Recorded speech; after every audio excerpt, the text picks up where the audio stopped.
Hello everyone, welcome to the channel. Please like and subscribe.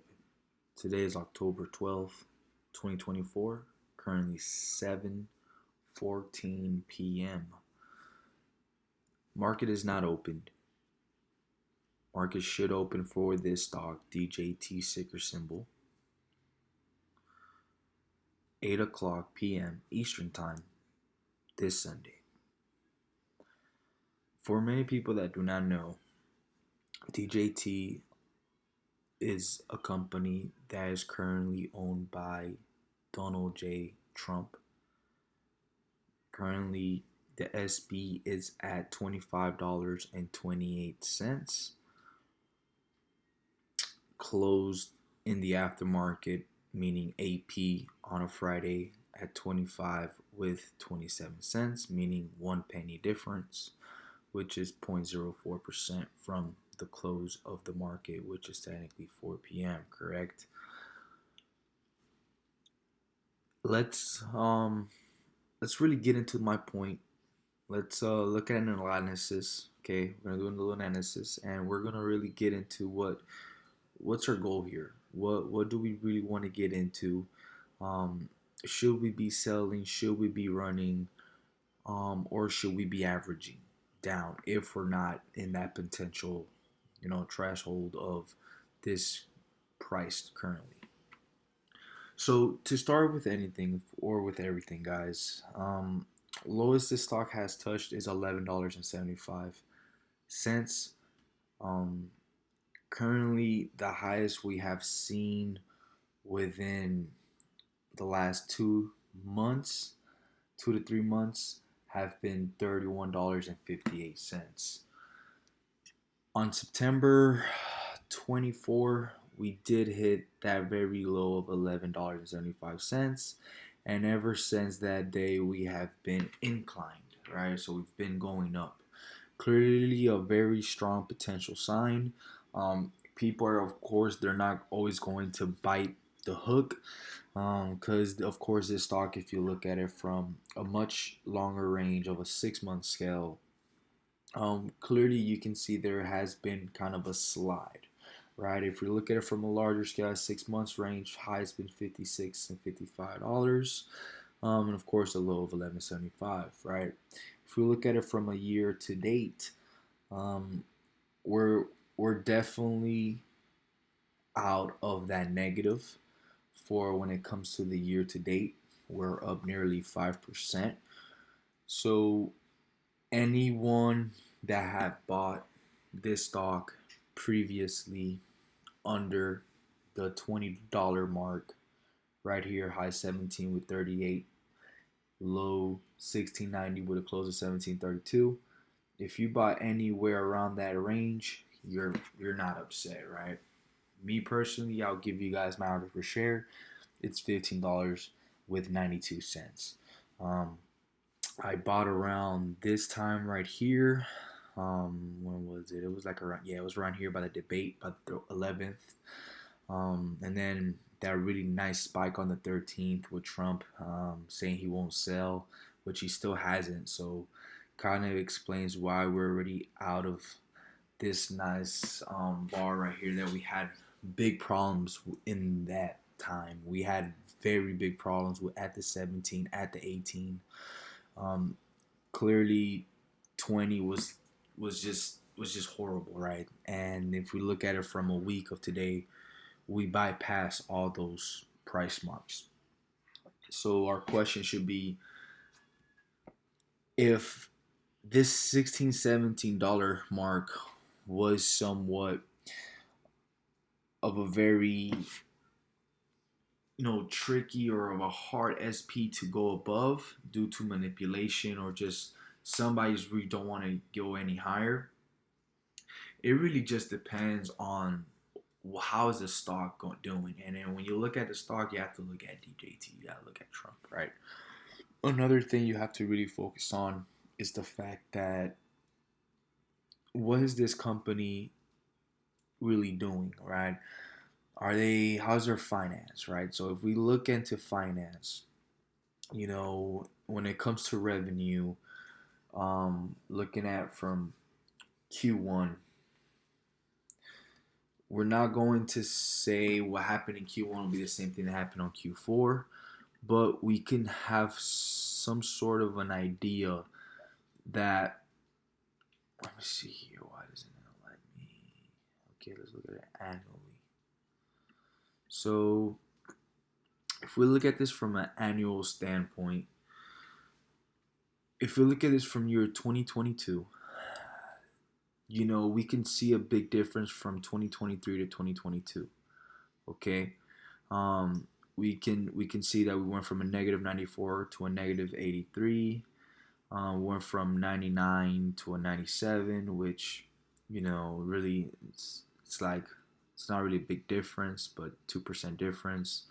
We went from a negative, you know, 2,000% to a 59% green. Um, Total liquidity has really been negative 678. So clearly, with when the shares do drop to certain prices, um, people tend to buy a lot more shares, especially when they know the potential of the stock. Total liabilities shown here is went up 254%. Total assets negative 70 from a 96, right? Net income, well, the income for 22 was a lot higher than what's this year, but we can't really dismiss the fact of the economy, the cost of living, inflation, interest rates, right? Can't really, gotta really look into this. All companies are getting hit with that. Ever since the Ukraine war, all stocks have been drowning in blood.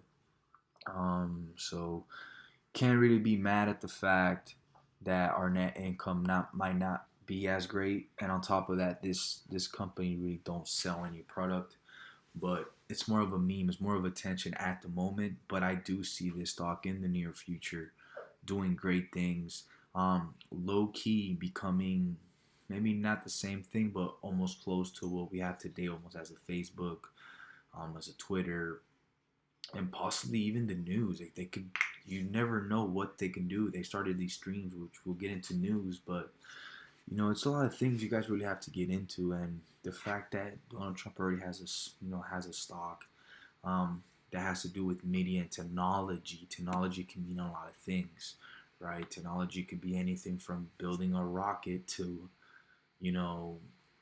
focusing on media. It just Technology is just a very meaningful word that can mean a lot of things, correct? Operating income, well, we went 31% from a negative, 1,315% on red. And total revenue, we didn't really get an estimation, it seems, here for 2022, but clearly for 2023, we did a lot better. Now, of course, I'm doing it annually. We are getting close to New Year's. We got about 2 more months to go. We're in October, so we'll definitely be looking into what happens close to the elections and how this stock is doing, right? So let's go into our news. And before I go into news, guys, you look to the right, guys. Remember, on this Friday that passed, which was yesterday, we went to a high on pre-market of $27.24, right? And we nearly closed at $25.28. So just keep in mind, it's pretty nice how this stock is really pushing itself, right? So let's look into news. Let's look really at things that really do make sense, right? If we look at this, Trump demands military aircraft and vehicles amid Iran threat. So it's neutral. It's not really going to affect or possibly might not improve the SP, but it's good to know that Trump and Washington Post are having a nice title saying and talking about aircrafts and vehicles. So it's kind of nice to know that, hey, well, most of our military aircraft and our vehicles, who's making these products, right? And I could show you guys a little quick. Where are they? I think it's ARI. Yeah, it's Air Industry. I believe they, if I am correct, because I sometimes, yep, here it is. Air Industry secures a $100 million contract. So this company, this stock, really they're they're basically building things for the U.S. military, like literally for like choppers, hawks, and all that stuff, right? So I know I have nothing to do with DJT, but it's good to know that when you invest not only in DJT, not only can you get a nice increase in your entire income of the monthly, because I like to invest and I like to see a change in my monthly. If I don't see anything happening in a month, I'm out of the stock. I don't really go based off days, weeks. I like to go based off month. What I'm doing in a month, right? Because I have to pay bills, and sadly, I don't have that much money to be, So I do know that there's always going to be some negative days, and there's going to be some days of dips. But I look at it as always as a positive thing, just to get my share a lot cheaper, right? So we can also see that there's more things. DJT became a Trump proxy stock and a battleground symbol. So clearly we can say, guys, that low key, they're basically saying that this stock is becoming part of the movement with the election of Donald Trump. So if Trump wins, we already have a clue this thing is gonna blow. If we lose, you might see this thing drown poorly.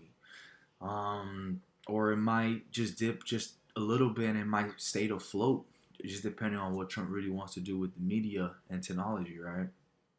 Um, but most importantly, how many people follow Trump? If Trump's going to win, that means he has to at least win 51% of the country on votes, and of course Congress and all. But I don't want to get into that, guys. But you get my idea, right? A lot of people are going to invest on this, right? But a lot of people are also going to want to manipulate it, which is a big factor in this stock.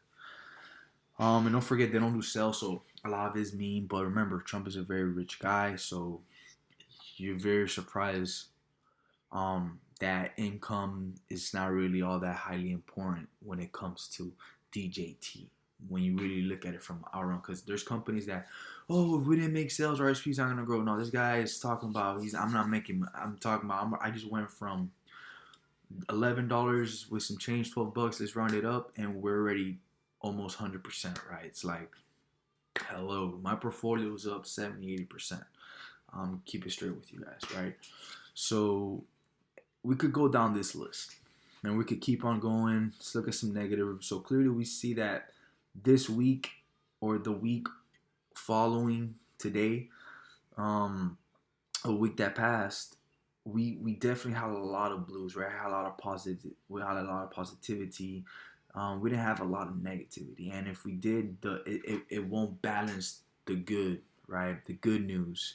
So clearly, that's a strong symbol that good things are to come. But it also means that there are also gonna be some days where they're gonna have to take. A lot of people don't want to be like, oh, the market doesn't work like that. Sadly, this stock has been highly manipulated, because right now, guys, if you really look at it from a very large scale, there were people buying this stock a share 20, 30, 40, 50, 60, $70, nearly $80. And this thing went to a low of $11.75. Yeah, you had a nice bounces and pauses. People that are really invested long termly, they almost got slapped in the face. But it's really not the problem that Trump, because Trump hasn't sold. It's the fact of manipulation. If we go into the news around this time to this time, it was all manipulation of Trump selling all. And then remember, people started selling, like his COO, he fired him. So supposedly everybody thought that was going to make the stock drop lower. In reality, the stock actually became neutral, and ever since that day, that thing blew. Which it was amazing, because every time this thing was dipping, guys, I was averaging. Remember what I said? My average was $15 with some change. Yeah, when I first bought in at the time, it was the first debate with Kamala Harris and Trump, and I saw the debate with my eyes. I was like, after this debate, I have a big feeling this thing is gonna dip. It has to. It's Trump's always been slandered. He's always been the bad guy in the book, right? So I do expect a dip, and if it's otherwise, sadly I missed the ride, right? It's part of the gamble. It's part of the game. But it actually did what I was not hoping but expecting. I was able to buy in at $16 and some change, right? now rounding it to nowhere 17, but it was 16 and 30 or something. I did a big bag in there. So ever since that time, I've been averaging down for nearly a month now. That was like September 11th. So we made a month today. So in a month, I look at my portfolio, I'm up 60-70%. Now I think to myself, what am I going to do? Right? So here I am today to let you guys know this is what we should do. If you want to like and subscribe, follow the channel, we're going to write it out. We're going to write it out, but we're also going to have some stop loss. Good news is I've been here for a long time. I just got to invest at a time where I know that the bleeding should come to a stop, or I feel that it's a strong position for me to average down. If it goes any lower, I feel confident at this price, and that's what I did. This thing is not going to stop. Closer we get to the elections, the higher this SP is going to get. I don't see a reason why or anything Camilla could throw at Trump that's going to make him look like he's going to lose, the election. Because looking at from all the manipulation, everything happening to now this, I think that means that probably Trump is getting close. I think he might win, right? And I hope, right? Sorry if you're Camilla. I'm sorry, guys, but sadly, that's an American right. So you want to have a stop loss. We want to really look at the big foundation or the big steps that we're really looking at. So $16, it's clearly like the last. That's like the last wall. Like if we were to dip and we're getting close to this price, there's a big possibility this thing might have a major pop, meaning it might bounce right back up, or it's going to have pure devastation and it's going to test those $11.75, because that's where the big bounces started. So clearly $16 will be a price where you might say, all right, if I bought in at this price and I just wanted to just hold long and I went on vacation and I come back and the price is around here, I think it's like, all right, I think it's time to probably go. Or you're going to be a little bit more patient, hope for the SP to stay there and hope for a pop and then get out, or possibly have to get out. Another big leg, I will say, will be the 20 mark. Very big thing. Remember what I told you guys, $16 was always a big issue for us, right? We went from a 16 and we clearly closed at $19. So we skipped 16, 17, and literally 18. And remember I told you in the beginning of the video, guys, that has always been a big mark. So for you to see this pop and pass those high fundamental prices will literally mean there's a big bullish run coming. And that's exactly what we're seeing. I don't see why this thing should dip, especially with so much good things happening, Elon Musk being one of them. All right. So my analysis will be for this week is hold your bag, know what you're worth. If it dips, put yourself on some stop loss. If I were you and you have a lot of gains, my stop will be at $20. So this thing has to go $5 downward, and then I'm just gonna sell, and I'm probably just gonna get a 30-40% gain. But hey, it is what it is, right? I'll do my stop loss there at $20. I won't do it at 24, 23, 22. I'll do it exactly at 20, because I know that once 20 hits, it's from there to go back to 16, 15. It's a matter of minutes, even hours, even seconds, because it can do it. Right? So hold, keep averaging, keep buying those dips while we're going up. It's going to be worth it in the long run. And once Monday comes in, Tuesday come in, I will be coming up with my next video on where we're at and probably a little bit more information. And before I go, guys, remember Elon Musk, very big go-to. All right? Good luck, guys.